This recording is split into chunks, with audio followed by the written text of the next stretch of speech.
जन स्वराज अगर वो हमारे साथ आ जाते हैं और मैं उनके साथ होती हूँ तो उस शक्तियों में कैसा बवंडर होगा। लेकिन विकल्प यही है कि बिहार में रहने के लिए जगह नहीं मिल पाती, क्योंकि वो सुरक्षा नहीं मिल पाती, वैसा इंफ्रास्ट्रक्चर नहीं है, बहुत पीछे चले गए। अब और 5 साल पीछे मत जाइए। हम ये हैं, हम वो हैं, हमसे जीवन चलेगा। राजाओं की नीति नहीं है, ये राज्य की नीति है। संघर्ष अभी करना है, आगे भी करना है, ये तो आपको नवंबर में पता चल जाएगा। प्रशांत जी ने हमें ये सोच दिलाई तो मेरे अंदर का बिहारी भी जागा। पर राज्य मजबूती के बदले अब भी गति से पीछे जा रहा है। हम लोग डिप्रिशिएट कर रहे हैं वैल्यू में। तो लोग ये बोलते हैं ना बिहार में कुछ नहीं, सत्य ये नहीं है।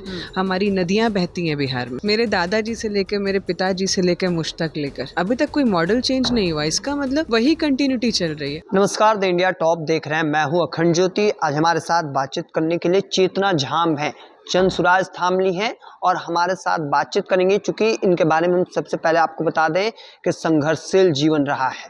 पहले भी हमने आपको बताया कई दफ़े कि तकरीबन 3,000 रुपये में एक कंपनी में काम करती थी और आज खुद का कंपनी है, करोड़ों का कारोबार है, विदेशों में कारोबार चल रहा है। सबसे पहले आपका स्वागत है। बहुत बहुत धन्यवाद आपका।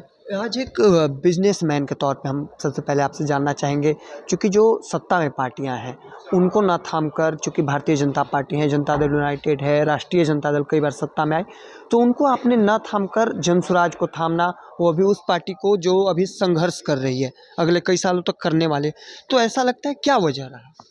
देखिए, राजनीति कभी सोच नहीं थी मेरी, लेकिन नीतियाँ ज़रूर सोच थी मेरी कि हमारे बिहार के लिए नीति बदले, तरीके बदले, बिहारी को गौरव प्रदान हो।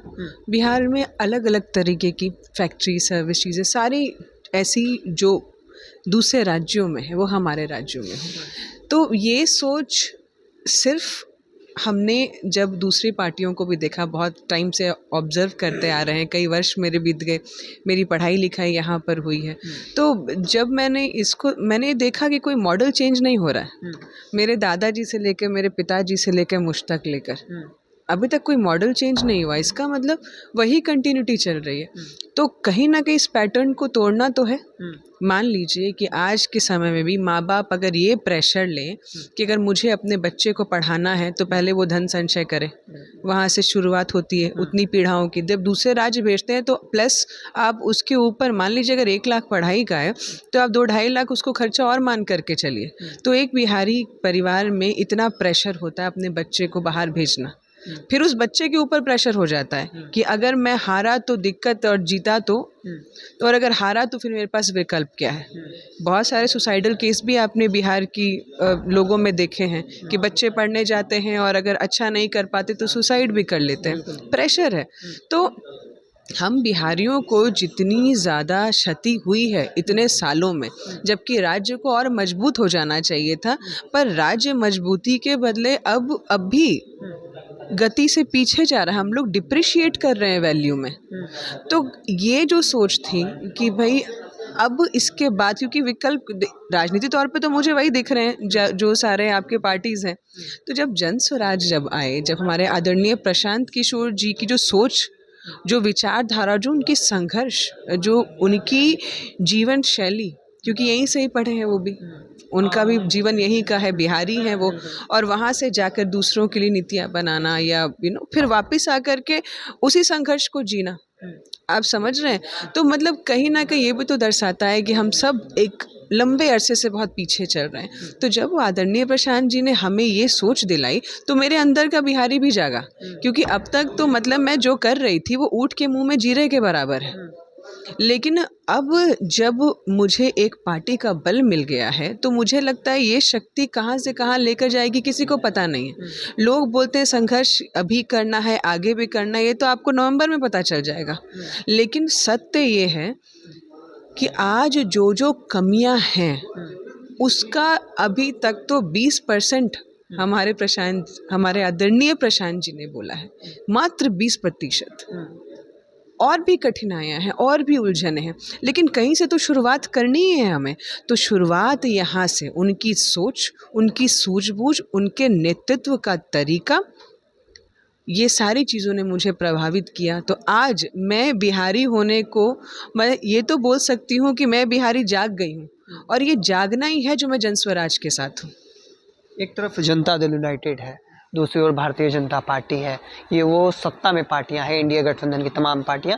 अगर आप एज ए बिजनेसमैन के तौर पे देखा जाए तो जाएंगे उनके साथ जाती तो कई अलग अलग जगहों पे प्रमोट होता बिजनेस, ये तमाम चीज़ें रहता है। लेकिन आपने जनसुराज के साथ थामा, केवल जनसुराज प्रशांत के साथ क्यों? क्योंकि प्रशांत किशोर पर लगातार टिक्का टिप्पणी किया जाता है, विरोधी जो है तमाम बातें कहते हैं, उसके बावजूद भी आप एक महिला के तौर पर, बिजनेसमैन के तौर पर इनके साथ आई हैं। देखिए, जैसा मैंने आपको पहले बोला, हाँ। उनकी विचारधाराओं से ही मैं प्रभावित हूँ। हाँ। मुझे अब ऐसी मेरी परिस्थिति है, भगवती की असीम कृपा है मुझ पर कि मुझे अपने व्यापार के लिए किसी हाथ की आवश्यकता नहीं है, किसी के सहयोग की आवश्यकता नहीं है। जितना संघर्ष करना था कर लिया, भगवती ने अपने आप वो रास्ता बना दिया है। तो वो प्रभु की कृपा से चल रही हूँ, और जो शक्तियाँ मेरे पास हैं, वो शक्तियों को लेकर के जब अगर मैं अपने बिहार में उतरती हूँ, तो आप समझिए कि अगर एक मजबूत हाथ, जन स्वराज, अगर वो हमारे साथ आ जाते हैं और मैं उनके साथ होती हूँ, तो उस शक्तियों में कैसा बवंडर होगा, क्या क्या चीज़ें होंगी, कितनी क्रांति आ जाएगी। और सिर्फ इतना ही नहीं, जो उद्देश्य लेके चल रहे हैं ना, एक सफल बिहार, ज्ञान भरा बिहार, जो ज्ञान आज हम बुद्ध महात्माओं को, संतों को लेकर बात करते हैं, वो विलुप्त हो गया है ना। लेकिन आज भी जब बिहारी की बात आती है तो भले हमें एक तरफ गाली पड़ती है, लेकिन दूसरी तरफ ये भी कहा जाता है अरे बहुत सारे IAS IPS वहाँ से निकलते हैं। तो कहीं ना कहीं ये तो लोगों के मन में है ना कि बुद्धिजीवी होते हैं बिहारी, बिल्कुल है ना। लेकिन उनको उनके बुद्धि, उनके कौशल के लिए मार्ग तो काटा गया ना। जब आपके पास धन संसाधन नहीं होगा तो आप आगे कैसे बढ़ेंगे, आप आगे कैसे जाएंगे, है ना। हर माँ बाप को यही चिंता होगी कि मेरा बच्चा कैसे पढ़ेगा, तब तो दिक्कत है। कितने ऐसे देश हैं जहाँ पे बच्चा होते ही राज्य पहले ही उसका एक डायग्राम बना देता है कि बच्चा यहाँ पढ़ेगा, इस स्कूल में है, सब फीस जो है, सब कुछ जो है वो हमारे राज्य की तरफ से जाएंगी।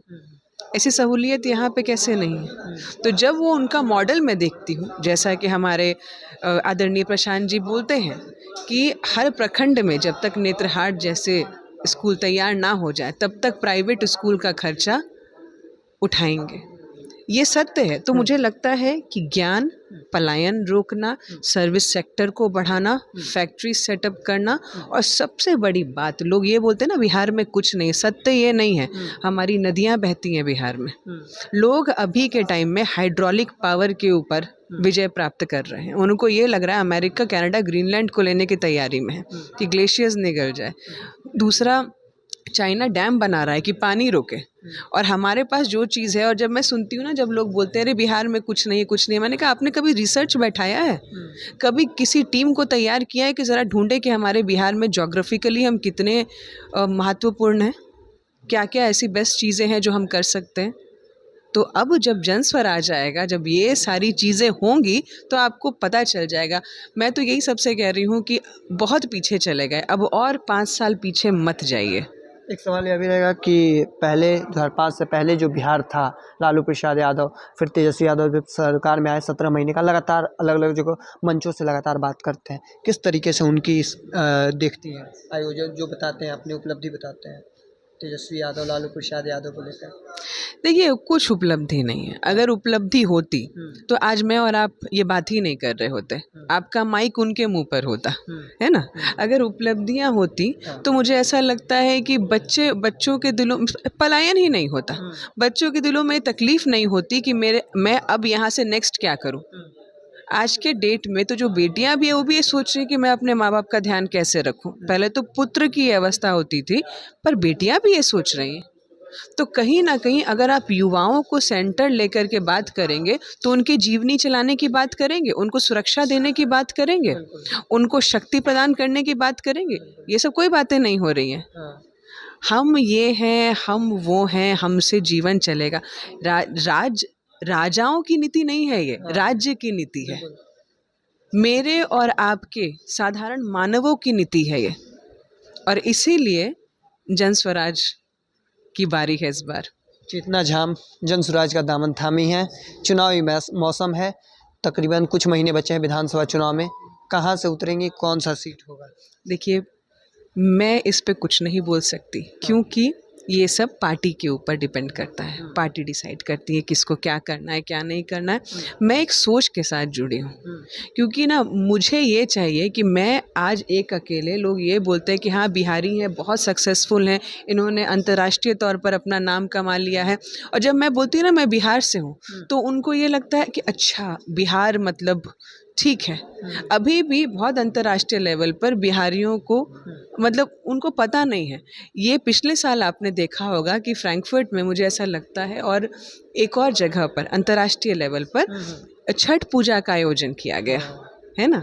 इतने वर्ष बीत गए, तो तब उन्होंने सोचा, आप समझिए कि कितने अच्छे मकाम पे वो चले गए हैं कि उन्होंने अपने गढ़ को वहाँ बना लिया कि नहीं, हम अपनी संस्कृति नहीं त्यागेंगे।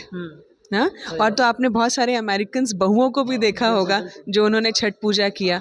तो कहीं ना कहीं ये सत्य तो है ना कि हर के अंदर बिहारी जागृत है, चाहे वो दुनिया में कहीं पर भी हो। लेकिन विकल्प यही है कि बिहार में रहने के लिए जगह नहीं मिल पाती, क्योंकि वो सुरक्षा नहीं मिल पाती, वैसा इंफ्रास्ट्रक्चर नहीं है। तो इंफ्रास्ट्रक्चर देंगे तब तो जाकर के आप उनको बैठा पाएंगे, आप उनको बुला पाएंगे, है ना। वरना जो पलायन कर गए वो तो वापस आना भी नहीं चाहते हैं ना। चलिए, हमारे साथ चेतना झाम थी, जनसुराज की नेत्री हैं, दामन थाम ली हैं, और चुनावी मौसम है। अब आगे क्या कुछ निकल कर सामने आएगा वह तो देखना काफ़ी दिलचस्प रहेगा। हालांकि तमाम जो बातें साझा कर रही थी वो क्या कुछ कह रही थी वो अभी आपने सुना। तब तक के तमाम हर अपडेट को देखते रहने के लिए इंडिया टॉप देखते रहें। धन्यवाद।